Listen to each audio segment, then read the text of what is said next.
Welcome to another Untold Legends lore video where I cover the smaller, self-contained stories told across various forms of media. This time I'll be diving into the universe of Tomb Raider, a series that I've been a fan of since its very beginning, and lately I've been streaming the Tomb Raider games on this channel, so why not go ahead and look at some of its greatest side stories. The star of this video will be a storyline spread across the 4 issues of the fantastic Top Cow Productions comic series, appropriately titled Tomb Raider.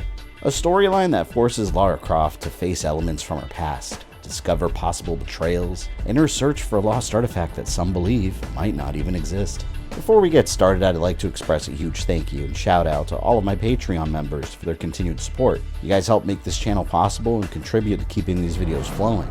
If you'd like to have your name up here too, gain exclusive benefits like sneak peeks at upcoming videos, detailed progress updates, behind the scenes content, access to the Discord exclusive channel, and early access to videos, go to patreon.com/GamerThumbTV or click the link in the description to get started.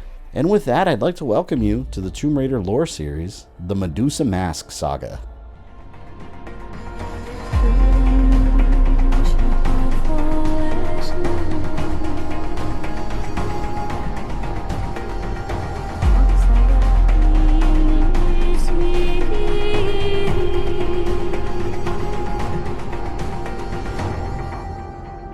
The saga of the Medusa Mask starts off with Lara Croft taking a trip to the country of Iran, a dangerous undertaking considering that she was a female foreigner, and on a mission to reclaim an artifact, an act that some in Iran would call theft. In this country, thieves were punished severely. Lara Croft was hiding in plain sight, covered under traditional garb, as she attempted to move stealthily through the crowds in the bustling marketplace. Troops were aggressively searching woman by woman, pulling off their face wraps, hoping to find the Westerner. Eventually, one of the men succeeded in unmasking the foreigner and expressed shock that he'd actually found her. Professional tomb raider, treasure finder, fearless explorer, Lara Croft of England, and he found her boldly wearing the treasure they were seeking. If she didn't act immediately, she'd be in extreme danger, although that same danger is what she lived for. The excitement and thrill fueled her. The soldier that found her put a gun to her head and demanded that she return the 2,200-year-old necklace around her neck. But Lara Croft had no plans to undo the work she put in to attain it. She reacted quickly and opened fire with her handguns. Danger was all around her, and the rest of the soldiers were caught off guard, not expecting that this foreign woman would be so well prepared for an attack. She knew the chances of being discovered were high, and had an escape plan ready for such a scenario. She hijacked a vehicle and forced the driver to speed towards the end of the cliff. Once she reached the cliff, Lara launched herself from the vehicle into the abyss below. To an observer, it seemed like a crazy plan, as if she chose to end her own life. But in reality, an escape helicopter was awaiting her return, piloted by her family butler, Hartford Compton. The soldiers below were ready to open fire. It was too late. Lara was already getting away with the necklace they were supposed to have retrieved, and they prepared themselves to face severe punishments for their failure. Lara Croft returned to her yacht in the Mediterranean Sea and celebrated her victory with a cold drink, while Compton confirmed that she was paid for her services. In fact, she was no thief. She was hired by the Israeli embassy to retrieve the stolen necklace of Sharaham, an artifact that both countries had been disputing over, and Lara fully expected it to be stolen again, guaranteeing another job for her in the future. But for now, she had a new request in place. A man named Paris D'Arsene, a very dangerous man, and a collector of rare artifacts, sought to hire Lara. He congratulated her on her success retrieving the necklace in Iran, but at the same time he had a condescending attitude that Compton wouldn't stand for. But Lara Croft was a strong, independent woman that can hold her own. She wasn't interested in small talk, only interested in getting straight to business. What D'Arsene wanted was a treasure that was much sought after, the Medusa Mask. It was a mask said to have been created using a fusion of gold and sorcery, worn by Medusa herself, and whoever wore the mask would gain supernatural powers, such as the gaze of death. If the mask were found, it would confirm the Greek myths and the authenticity of the Medusa story. Lara expressed the possibility that the mask may not even exist. According to his research, the last time the mask was seen was in the year 1505, aboard a Spanish galleon on the way to the Americas. But a violent storm destroyed the ship and the mask went down with it. Until now, he discovered that the wreck was found, and he'd pay any price that Lara demanded to claim it as his own. But she wasn't interested in money. She only requested one item that she whispered into his ear. The agreement was made. If the Medusa Mask was out there, Lara Croft would find it. Before leaving on her expedition, she reflected on the loss of her family. Years ago, she lost both of her parents and her fiancé in a plane crash, and she was the only survivor. Lara was strong and resilient, but at the same time, she lived with a deep trauma, a survivor's guilt that pushed her forward towards a goal she wasn't even sure of. But it was time to begin the search. Lara and Compton took her personal yacht and traveled to the coordinates where the wreck was located, and she prepared to dive alone, much to Compton's discomfort. Lara searched deep down on the ocean floor, while Compton monitored the situation above. Darcine's intel was correct. The shipwreck was right where he said it would be. While she began exploring the remains of the ship, someone was above watching from the distance. It was no surprise the ship was lost for so long. Time and ocean current shifted the wreck almost 400 miles away from where it was thought to have gone down. Unknown to both of them, the mystery attackers were ready to strike. One diver set an explosive charge on the yacht, and the other began cutting the line supplying Lara's air. It was only a matter of time before the remaining oxygen ran out. Suddenly, the charges the attackers placed went off, creating a massive explosion above and below the surface. Her yacht plummeted to the ocean floor, and the shipwreck also exploded, thrusting her body into the open ocean. The attackers swam towards the seemingly unconscious Lara Croft, but she was well aware that they were coming. She was merely pretending to be knocked out in order to discover what their true intentions were. They began searching her body, clearly looking for whatever she'd found on the ship, and Lara took the moment to catch them by surprise. She grabbed one of their knives and plunged it deep into attacker's chest, and the other moved in quickly. It was kill or be killed, but Lara wouldn't need to finish them. These were shark-infested waters, and sharks could detect blood from miles away. All she needed to do was make them bleed and kick her attackers towards the incoming sea predators. After escaping the attack, Lara thought of Compton. He was on the ship. There was no way he could have survived. Yet another member of her family that she lost. He'd been with them since she was a child.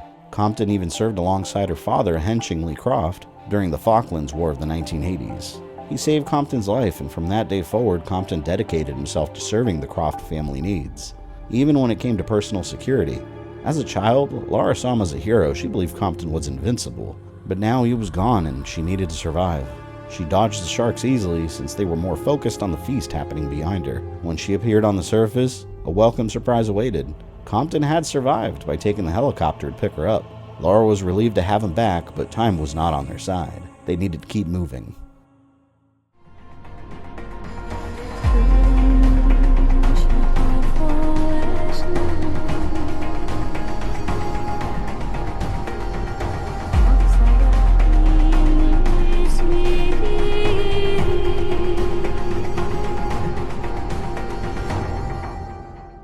Somebody was seeking the Medusa mask as well, and Lara knew exactly who it was. In the shipwreck, she found a small horse and recognized it immediately. It was the calling card of another Tomb Raider like her, a man that would leave trinkets anywhere he had visited for others to find. Chase Carver, a man that Lara had dated for 2 months. Compton couldn't stand him, and he was glad their relationship ended.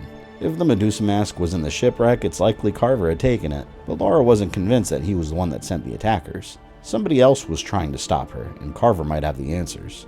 She followed his trail from Athens, Greece to Kathmandu in Nepal. They were on the right track. Once they arrived, they were attacked inside their vehicle by men hiding in the back seat. They struggled to breathe as the attackers choked them harder. But the attackers were in the back seat where there were no airbags. Lara accelerated the vehicle and smashed it into a solid wall at high speed. The airbag kept her and Compton safe, and the attackers were taken out for interrogation. But questioning wouldn't be necessary. After the crash, Lara's would-be assassin was uncovered. An old connection of her named Taj hired the assassins inside the vehicles. Lara previously did business with him, and she left him with nothing but trouble. He warned her in the past that he never wanted to see her again, and she demanded answers, wanting to know exactly how he knew she was coming, but the answers would continue eluding her. Suddenly, Taj was fatally struck in the back by an arrow, and he collapsed in her arms. It was another surprise ambush. Countless arrows descended on them, and Compton was struck in the back as well, just before Lara was pulled into safety by none other than Chase Carver. As a reward for rescuing her, Chase planted a kiss on Lara, and she immediately backed away, threatening to break multiple bones in his body. He was exactly who she was looking for, but she also recognized him as the most irresponsible and egotistical man that she'd ever met. She had no desire for romantic advances from him. Those days were far behind her, but there was no time to argue. Whoever was trying to kill them was relentless, and ninja assassins descended from the shadows in large numbers. They advanced, and Lara opened fire on them. Not only was she an excellent marksman, she was also skilled in hand-to-hand combat. But a fire was breaking out, and just as Lara expected, Chase would do something incredibly risky. He believed liquid in a nearby barrel would put the flames out, and he fired into it. The barrel, in fact, contained kerosene. making the fire much worse, and an explosion was imminent. Together, they ran out of the building and attempted to zipline away. Lara barely made it as she grabbed onto Chase's pants, but they were quickly slipping off, and Lara was incredibly offended at his comments, telling her that she was too heavy. She fell down below, and an incredible stroke of luck, landed softly next to a group of curious pigs. After she cleaned herself up, she reflected on losing Compton again. This time, she was sure he was gone. She saw the arrow pierce his back before she was pulled away by Chase. A local constable was investigating the attack and informed Lara that there was no evidence left of Compton or Taj's bodies. They were simply gone. It seemed that somebody cleaned up and took their bodies. Afterwards, Lara confronted Chase about the Medusa mask. She found his calling card and demanded answers. Turns out that Chase didn't find the mask on the ship, but he did find a note written on board chronicling the voyage. The diary left behind hinted the mask was on board and detailed that the voyage had been going for 3 weeks. But for the previous 6 days, a mysterious madness had taken over the crew, an intense evil that drove them to murder the captain and others on board. Death was everywhere. The writer of the entry decided that he would take the treasure and abandon the ship. While the sailor rowed away from the galleon, he watched it set on fire and collapse, sinking into the depths of the ocean. The Medusa mask inside the treasure chest was his, and he was eventually found and rescued by an English vessel. The sailor's name was Henry Triplett, and the British ship never arrived to its destination in America. Chase uncovered a story about an English ship that arrived in China just months later, with a single French sailor on board in search of a key. It must have been Triplett. The key he was searching for wasn't a physical key, but the key to using the mask, in the form of a marker of rocks built around the year 1200.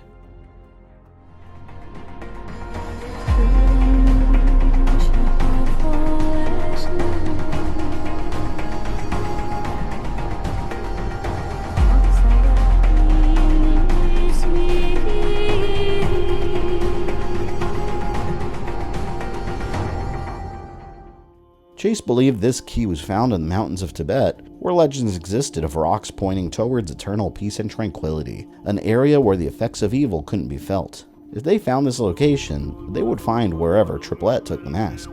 Luckily, just the week before, an avalanche cleared a large chunk of the mountainside, and the key they were looking for was revealed. A pile of rocks, just like Chase said, in the form of a key, pointing the way. Chase and Lara followed them deep into an underground cave in the Tibetan mountains and found symbols carved into the rock, each symbol consisting of 3 lines. It was Henry Triplett's initials. They were heading in the right direction. Lara pushed on the rock wall, and it seemed to come loose. The path gave way, and both of them plummeted into the darkness. She fully expected they were about to smash into a hard rock formation. Instead, they landed safely in freezing cold water, but alive. In front of the pair was an enormous cave system, leading to an opening with a bright light emanating from within. On the way, Lara realized that others had made it there in the past, pirates, Mongolian warriors, but they never made it out. She followed the bright light and was shocked to find the prize she'd been searching for so magnificently displayed. It was the Medusa mask. 4 chains held a large rock structure up above a pit that contained an ever-flowing supply of underground oil that kept a large fire lit underneath. And a skeleton of a long-dead man, possibly Henry Triplett himself, sat on it as if it were a throne. Although it was old, it was still incredibly clean and shiny, untouched for centuries. A terrifying sight to some, but to Lara Croft, this is what she lived for. She couldn't contain her excitement and curiosity, and she climbed the chains to collect the mask. Once she arrived and looked down at it, she just felt sadness. So many had died for this piece of gold. However, the mask may have been more than just a piece of gold crafted onto a wearable mask. Chase and Lara felt what could only be described as an incredible evil emanating from it. Just then, Lara heard a familiar voice. It was Compton. Again, the man had cheated death. He was alive and well and attacked Chase, warning Lara that Chase had hired the assassins to kill them, and they were on the way. They had to leave immediately. She quickly pulled the mask off the skeleton and made her way over the flames to Compton, shocked that Chase betrayed her. Compton claimed that he stayed hidden to protect her while he investigated Chase, and yelled at Lara to throw him the mask. He'd forced them to chase him while she found an escape route. After handing the mask over, Lara experienced the worst betrayal of her life. Compton called her a witch and backhanded her with force. He revealed that he'd hated her and her family for a long time. For years, Compton was loyal to the Crofts, but eventually he grew angry that he was no more than a simple servant. He felt cheated out of life and demanded more, so he began embezzling funds from the family. Lara's father had discovered that Compton was stealing from them, and Compton sabotaged the plane that killed her family and fiancé. It was all Compton's doing. Before the crash, he forged a fake will to inherit the Croft family inheritance. He didn't expect Lara to survive, though. Once she returned to the world, she received a rightful inheritance while he continued to be a mere servant. But the Medusa mask would be his revenge. He would claim the riches the mask provided for himself, and perhaps the mysterious power that legend spoke of. The man Lara Croft looked up to most in her life, a man she considered her only remaining family, was no more than a monster in disguise. Chase and Lara attacked Compton, and he decided to put on the mask and punish them for their deeds. Once he donned it, he discovered the power of the mask was a lie, and he screamed out in pain. A voice came from within the mask that didn't belong to him. Something evil and angry was trapped inside of it. Compton was no more. His body was merely a vessel, and the voice celebrated its new body. The mask was clearly a dangerous relic made to contain a mysterious evil entity. Could it be the Medusa of legend? There was no time to learn the truth. Lara had to remove the mask. She took her handgun out and expertly fired at the Medusa mask with an amazing accuracy. It came off of Compton's body and revealed what it had done. The mask siphons the life out of anyone wearing it, leaving behind an empty husk. The entire cavern was collapsing from the raw power of the mask, and the flames enveloped whatever remained of Compton and the assassins that he'd hired. Lara and Chase's only way out was an enormous risk, right through the flames. There could either be a pool of endless burning oil underneath, or it could simply be a thin layer of oil with water under it. They took the risk and jumped through. Thankfully, water was hidden underneath the flame pit, and Lara survived. Together, Lara and Chase set up a meeting with Darcine to deliver the mask that he wanted so badly. After all, that was the job she agreed to, and she expected her payment. All she wanted was a music box that resembled her mother. Years ago, he had pursued her unsuccessfully, and he had the finest music box maker in all of Europe craft one in her image. Lara simply wanted the reminder of her mother. She had no need for more money. Darcine delivered the music box as promised, and he looked excitedly at the mask. Lara warned him specifically that the mask was evil and not to put it on. He claimed he would never do such a thing and he left. Normally, it would be crazy to deliver such a powerful artifact to such a dangerous man, but Lara knew the type of person he was. He wouldn't be able to resist putting it on. Once the plane took off, he did just that, and the surge of power created an explosion, killing Darcine and sending the Medusa mask into the depths of the ocean, where it would once again be lost to time. He had chosen his own fate, and Lara had her music box. For her, it was time to begin a new life, free of a secret traitor, her family avenged. And that is Tomb Raider, the Saga of the Medusa Mask. If you enjoyed this lore video and would like to see me continue making these, please drop a like and let me know in the comment section below how you liked it.